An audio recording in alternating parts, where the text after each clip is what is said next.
Vamos lá. Amor é discriminação. Vinland Saga, Aizen. Bora ver qual que vai ser a pio, né? Podemos dizer que Vinland Saga... Vídeo patrocinado pelo Marcos MVSS, tá? Podemos dizer que Vinland Saga deu azar de estrear junto com Demon Slayer. Deu, Que né? com certeza deu uma ofuscada nessa belíssima obra de arte. Eu já vi, acabei de rever, e um personagem que... É porque as pessoas não querem ver seinen, né? Seinen é muito chato. As pessoas querem ver shounen, porque shounen é que divertido. absurdamente sempre me chamou a atenção foi o Príncipe Canute. Ele talvez seja o personagem com mais críticas da primeira temporada, simplesmente porque algumas pessoas não gostam dele, o que É porque ele é muito tá beta. tudo bem, mas também porque algumas pessoas apontam que seu crescimento, elucidação e desenvolvimento como personagem aconteceram de maneira extremamente rápida, como se ele, de um homem tímido, recluso e ignorante, tivesse tornado mais apto a ser rei em um piscar de olhos. Bom, eu não acho que tenha sido exatamente assim. Loirinho de olho azul é só Nesse Java. vídeo também eu quero falar muito rapidamente sobre o Thorfinn, sobre o cristianismo, paz, o que é o amor em Vinland Saga, mas não é hoje que eu vou falar sobre o que é ser um guerreiro. Um vídeo Ah, poxa. sobre os ensinamentos do Thors vai chegar ainda quando eu terminar de reler o arco da Fazenda. Tô Mas ansioso. eu acho que é isso. Não se esqueçam de me seguir no Instagram e bora pro vídeo. Bora. Antes de mais nada, para os que nunca viram o anime, ou para quem viu na época de lançamento e não se lembra direito, a primeira temporada de Vinland Pastor Aizen. Saga conta a história de Thorfinn, um garoto que viu seu pai sendo morto e agora busca vingança entrando na equipe do homem que o matou. Ao mesmo tempo, está acontecendo no mundo uma grande guerra envolvendo Inglaterra e Dinamarca. Basicamente isso. E o período histórico que eles estão retratando é realmente verdade. Você pode ver ele também em Assassin's Creed Valhalla, por exemplo. Sim, é bem verdade, tá? Tudo que aconteceu no anime aconteceu de verdade. Mas enfim. Canute, o personagem central do vídeo, é filho de Sweyn, o rei da Dinamarca. Canute, ao contrário de seu irmão, não parecia Lindo. ter o porte de alguém da realeza. Ele era uma sombra, se escondia atrás da sua real figura paterna, Ragnar. Entender o peso da figura de Ragnar Pô, saudade desse cabeça de ovo aí, mano. Ele era gente boa pra caramba. para Canute Swain do LoL, se pá, né? é entender o que aconteceu com seu personagem. Essa segunda temporada não é sobre o Thorfinn naquele reality show, a Fazenda? De fato, é. Por isso que não tem mais ação, né? Se tiver ação, ele é expulso, a agressão não pode. Há mais simplesmente do que uma relação entre príncipe e guardião. Há algo quase paterno aqui. Uma discriminação no mais alto nível. Sim, discriminação, não amor. Pelo menos era isso que o padre defendia. Voltamos nisso mais tarde. A real é que tudo isso era uma máscara de Canute. Ele na verdade era articulado e inteligente. Ah lá, velho, o Canute lançou maneiro, hein? Botou na régua o cabelinho. Entendia qual era o conflito dentro da casa real e evitava se expressar às vezes por puro desinteresse, mas às vezes também porque esse seu comportamento omisso era apoiado por Ragnar. Várias vezes na série podemos ver o Ragnar tomando a frente da situação do crescimento de Canute, mas o ponto importante é o dito anteriormente. Ele tinha total ciência do seu papel como príncipe, só não era devidamente Ciência? Ciência não, cara. Ciência não. De acordo com Paulo Cogos, ciência é algo lacrador. Aí eu não vou aceitar não. encorajado a segui-lo. A característica mais importante do personagem do Canute nessa primeira temporada é que ele briga contra a própria realidade, absolutamente o tempo todo. Como príncipe, ele é dispensável com muito pouco poder de ação e muito menos poder de fala. Como um viking, ele é fraco, não tem autodefesa, não tem gosto pela Já falei, ele é sojado, ele é beta, ele é o Blue a Pill. guerra, muito menos nutre uma aparência masculina. Como homem, ele é infantil, inseguro e agarra-se à fé para negar os seus sentimentos de exclusão. Há ao longo da série uma espécie de brincadeira do fato de Canute ser um príncipe ou uma princesa. Além de uma piada com os traços É uma princesinha mesmo, hein? suaves de Canute, eu acho que isso é importante para os paralelos religiosos do personagem, ao mesmo tempo que serve para mostrar toda a inadequação do príncipe nessa sociedade que valorizava o ideal de um homem guerreiro e a autoridade que ele teria por nascimento. É importante frisar que o período histórico Fanboy. escolhido é perfeito, porque aqui, apesar de já haver uma quantidade de dinamarqueses cristãos, a sociedade ainda era muito seguida pelos ideais dos Einherjar, a ideia de morrer como um guerreiro para ser escolhido pelas valquírias e descansar em Valhalla.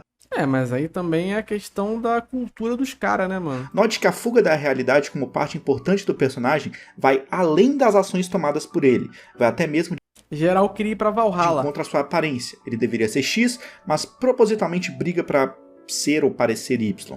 Ele omite de seu papel como homem com poder porque gostaria de viver uma vida simples ao lado de Ragnar. Ele se irrita com o padre duvidando do amor de Deus, não simplesmente porque ele era um cristão devoto, mas perceba, o padre usa os termos pai e filho para se referir obviamente a Deus e seus filhos, nós. Canute, além de chegar sobre esse olhar, também entende no sentido mais literal. É, as Valkyrias estão ocupadas lá em Shumatsu, então o pessoal que tá morrendo em Vinland Saga, infelizmente, tá morrendo de bobo, né? Ninguém vai ser salvo, não. Sobre o pai ser o rei Swain e ele ser o filho. Duvidar do amor de um pai para seu filho era uma questão de debate na cabeça dele, porque era impossível para o príncipe aceitar que seu próprio pai tramava sua morte. Também é Canute quem começa a se Muito triste. interessar por áreas do conhecimento que não são condizentes com seu status como príncipe, como a gastronomia, por exemplo. Mais uma vez, brigando com a própria realidade. Ao mesmo tempo que, nesse Onde já se viu o homem cozinhando? Dá, né? Homem cozinhando não dá, coisa de menina. caso da gastronomia, Isso é lacração. ele também esteja mostrando traços de rebeldia, porque mesmo com as ordens de seu pai, ele continuou estudando o assunto. Copiou o Sanji, né? Lá de One Piece, mesmo plot. Mesmo após a morte de Ragnar, ele ainda se negava a encarar a realidade, mas é só depois desse ponto crucial da vida dele que chegamos finalmente à parte mais importante de seu personagem, a mudança. Todos esses momentos que eu falei servem para mostrar que Em Berserk não tem isso, né? Mas em Berserk é Red Pill. Canute era sutilmente trabalhado ao longo da obra como alguém que não parecia pertencer a algum lugar, mas ele estava lá e tinha consciência disso. São basicamente a prova de que sua virada em 180 graus não veio do nada, ela já era discutida. Nós vemos que dentro da Cara, mas assim, existiu de fato pessoas que acharam que foi muito rápida a mudança do Canute. Pô, velho, é um bagulho tão gradativo que eu acho que quem pensou que foi muito rápido, acho que não prestou atenção no anime, cara. Porque é um bagulho que vai sendo trabalhado tão aos pouquinhos, tá ligado? série, o personagem passa por todos os estágios para sua mudança. Primeiro, em um nível subconsciente, e depois, conscientemente. Tudo isso após a morte de seu pai, entre aspas. Canute passa pelo choque, negação, raiva, culpa, aceitação e então o descobrimento. Primeiramente, Caralho, olha essa vaca bombada, mano. Que isso? Tá tomando o quê? Hormônio de cavalo? todos esses estágios são mostrados dentro da cabeça de Canute, em seus sonhos. Choque de cultura, pode pá. Aqui, no começo, Canute se nega a aceitar que pode continuar vivendo sem a ajuda de Ragnar. Depois, quando uma forma de Ragnar criada pela própria consciência de Canute aparece, o príncipe entra no estágio de raiva pela morte, mas também de culpa. Ele diz não querer ter nascido um príncipe e que preferia viver uma vida longe dos problemas junto do homem que ele mais gostava no mundo. Fofo, né, mano? Depois, vemos mais um claro exemplo Mitch, um dos únicos 3 senes é lacrador. Você não acha isso preocupante? Temos tão poucos senes e um deles ainda é lacrador. Verdade, mano. A cultura woke acabou com os mangás, de né? toda a sua briga contra a realidade existente. Ragnar não existe mais. O que Canute vê em seu sonho é uma manifestação do seu próprio subconsciente, ou seja, todas as palavras ditas ali são apenas Canute falando como se fosse Ragnar. No sonho, Ragnar se lamenta da forma como criou o príncipe, mas na verdade, Caralho, que cabeça pontiaguda, irmão. isso é apenas o Canute mostrando Uma cabeçada e mata. mais uma vez o fato de que ele era ciente disso. Ele sabia que sua criação não era adequada para um príncipe, mas ele não se expressava. Ao fim do Príncipe, que na verdade é o nosso querido doutor Fred Nicásio, né? Ele sim é um príncipe, ele tem sangue real em suas sonho, veias. antes de ir, o Ragnar disse que há coisas que você só percebe quando experimenta a perda. E parte dizendo que tudo isso era um sonho e que o Canute tinha que acordar. Cauê Moura, parece, Tá. né? Mais uma forma de autoconsciência do personagem. Porém, logo depois, ao falar com o padre, Canute disse que Ragnar veio se despedir, uma clara fuga da realidade, porque foi Canute quem disse adeus ao Ragnar, pois o sonho é só uma criação dele, era a imagem de seus sentimentos e pensamentos profundos. Na verdade, foi ele quem disse que há coisas que você só percebe quando experimenta a perda, porque ele é o responsável pelo sonho. Ao conversar com o padre, Foda, tá? depois de acordar, ele mais uma vez passa por todos os estágios já comentados, mas dessa vez ele está consciente. Primeiro, a negação vem quando ele questiona o padre sobre o amor de Ragnar. Aqui a gente vai fazer um pause e vamos falar mais sobre o amor, Tá, me ensina o que é amor, Aizen. Me o elemento ensina. que dá inclusive o título a esse vídeo. Quando o Canute sofre o estado da negação, ele pergunta para o padre o que o Ragnar sentia por ele. A resposta era discriminação. Que isso? Desde a primeira vez que eu assisti Vinland Saga, essa palavra em específico nunca saiu da minha cabeça. Eu não me lembro exatamente de uma obra abordando um assunto amor dessa forma. Coitado do Canute, Verdade mano. que com certeza já existe. É um ponto muito discutido, talvez o mais discutido da primeira temporada, ao mesmo tempo que uma reflexão bem pessoal que você deve fazer. Aqui o padre está falando sobre o ágape, a noção de amor divino que é distinto do amor romântico, amor paterno e de outras formas de amor. A noção de que para os gregos o amor era dividido em várias palavras é até estranho para nós hoje em dia, já que É verdade, isso rolava mesmo. costumeiramente chamamos basicamente tudo de amor. O amor que Tinha um amor romântico, o amor entre amigos e o amor entre os familiares, né? São 3 tipos de amor. Eu não lembro os 3. Eu lembro que tem 3 tipos, eu acho. você sente pelo seu bichinho, o amor de Deus, o amor de um É, o amor de Deus, isso. Exatamente o amor de Deus. pai. Ele tá dizendo que não é amor verdadeiro amar sua família. É apenas parcialidade em relação a eles. O verdadeiro amor é o amor universal da humanidade, mesmo com seus inimigos. É um pouco do que Jesus fala no Sermão do Monte. Abre aspas. Vocês ouviram o que foi dito. Ame o seu próximo e odeie o seu inimigo. Caralho, pastorais, hein? Mas eu lhes digo, amem seus inimigos e orem por aqueles que os perseguem, para que vocês sejam filhos de seu Pai que está nos céus. Ele faz nascer o seu sol sobre maus e bons, e faz chover sobre justos e injustos. Se você ama aqueles que o amam, que recompensa receberá? Nem os Ame o Bleach Brasil, Mitch? Amo ele, sempre cobradores de amei. impostos estão fazendo isso? E se você cumprimentar apenas seu próprio povo, o que você está fazendo mais do que os outros? Nem mesmo os pagãos fazem isso? Sede perfeitos, pois como perfeito é vosso Pai Celestial. Também é dito no Evangelho de Lucas, abre aspas, se você ama aqueles que te amam, que crédito isso tem pra você? Até os pecadores amam aqueles que os amam. Poggers. A ideia que eu mais Bem pog isso, hein? sobre a análise de Willibald é que, em meio ao alcoolismo e à embriaguez, ele perde o ponto central. A virtude do ágape não vem da morte, mas do auto-sacrifício voluntário. Antes é importante a gente falar sobre o que Willibald considera o amor. Ele considera o amor como a morte. Os mortos não discriminam nem reagem à forma como são tratados por outros seres vivos ou pela natureza. O morto pega sol, pega chuva, serve de alimento para os animais da região e ele basicamente nunca reclama. É que ele tá morto, né? O que Canute faz é pegar essa mensagem e meio que afirmar que tudo então é amor. A árvore é amor porque ela não discrimina quem busca refúgio em sua sombra. A macieira não discrimina quando pássaros, insetos e pessoas pegam seus frutos. O céu fornece chuva para pecadores e piedosos, vikings e ingleses. O que eu acho da filosofia do Willibald é que ele confundiu o fato de que a morte acaba com a capacidade de um homem de agir egoisticamente com o dever moral de dar a vida pelo próximo, se necessário.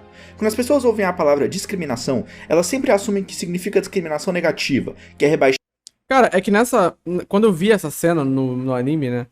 Que o mangá fazia muito tempo que eu tinha lido, então não lembrava mais direito. Eu não entrei nessa pira do amor especificamente. Porque a pira que o Canute entra ali é a pira de acreditar que o mundo é daquela forma, o mundo é maravilhoso porque Deus quis. E aí ele já tava entrando numa pira cristã ali com o padre, tá ligado? Porque o padre queria saber o que era amor. E, assim, tem uma questão de amor ali. Mas eu não sei se foi só especificamente por causa de amor que ele entra naquela pira, tá ligado? Deixar o outro injustamente. A discriminação nesse caso seria uma discriminação positiva. Sustentar o outro injustamente. Como se Deus fosse tudo, tá ligado? Tivesse presente em tudo. Na planta, no vento, na morte, no próprio amor e tudo mais. Tudo seria amor de Deus. Aí né, discrimina não contra o seu filho, mas por ele. Não com base no mérito ou na justiça, mas com base no vínculo familiar. O marido discrimina sua esposa por sua afeição a ela. Mas quem ama o faz com justiça, pois todos os homens são merecedores do amor, mesmo os maus. Aquele que ama a todos não discrimina ninguém, não coloca ninguém em um pedestal e ninguém em uma vala. Se você ama alguém mais do que outra pessoa, então você realmente não os ama. Após ouvir o discurso do Doideira isso aí. Willibald, o Papinho. Canute chega aos outros estágios, a raiva e a culpa. Ele fica irritado com o fato de Deus ter expulsado os homens do paraíso, como se isso nos impedisse de amar. Depois, ele o culpa, não só porque ele se sente magoado com a atitude de Deus, mas também porque ele transporta isso que ele julga como traição A tal maçã do pegação.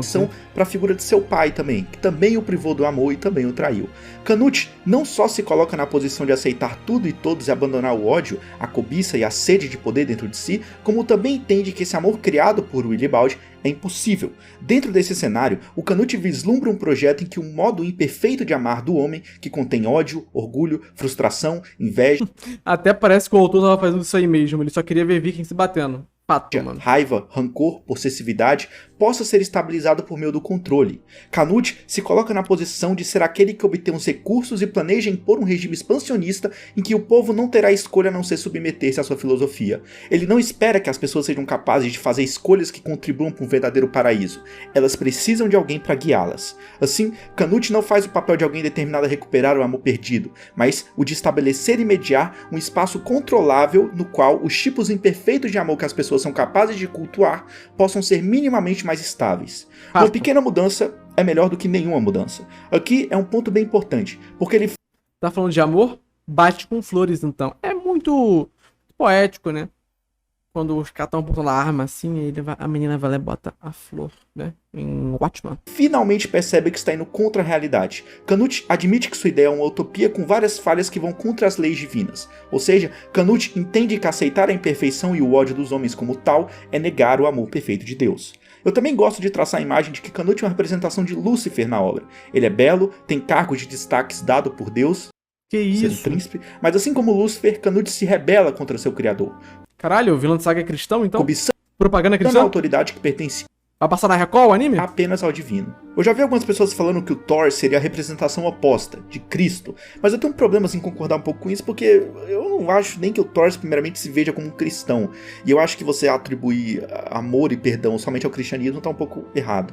É, tá O errado. Canute é o personagem pelo qual o Yukimura, que é o autor da obra, examina um caminho para lidar com um mundo cheio de guerras. Isso pretende contrastar um pouco com a visão do Thorfinn, que é fugir e criar um novo mundo construído à base de paz. O Canute, por outro lado, está tentando reformular o velho mundo para se tornar um paraíso na Terra. Se Deus Isso nunca vai não vai acontecer. salvar sua criação, então cabe a alguém como ele fazer isso. Para Canute, o seu pai celestial, É, mas querendo ou não, né, os reis, eles se enxergam assim, né, como escolhidos de Deus pra poder melhorar o mundo e tudo o mais. Deus da Bíblia, abandonou sua criação, incluindo o próprio Canute, assim como seu pai, o rei Swen, abandonou seu filho para ser morto no campo de batalha. O Canute foi traído por ambas figuras paternas. No entanto, o Yukimura mostrou que essa tentativa tem suas falhas, como muito bem mostrado lá na frente no mangá, na inútil Guerra no Báltico.